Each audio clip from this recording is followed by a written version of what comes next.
these are trade agreements that don't stick to trade. They colonize environmental, labor, and consumer issues of grave concern in terms of health, safety, and livelihoods to many, many hundreds of millions of people.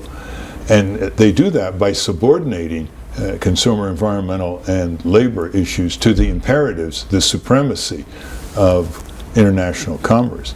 That is exactly the reverse of how democratic societies have progressed, because over the decades they've progressed by subordinating the profiteering priorities of companies to, say, higher environmental health standards, abolition of child labor, the right of workers to have fair worker standards.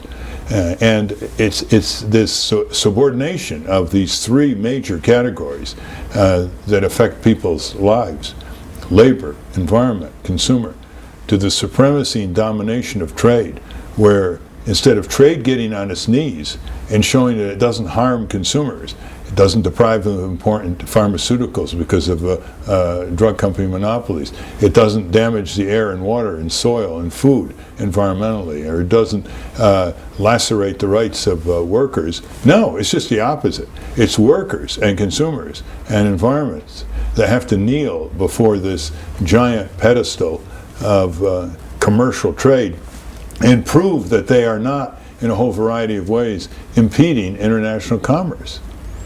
So this is the road to dictatorial devolution of democratic societies, because these trade agreements have the force of law, they've got enforcement teeth, and they bypass national courts, national regulatory agencies, in ways that really reflect a massive, silent, mega corporate coup d'etat that was pulled off in the mid-90s.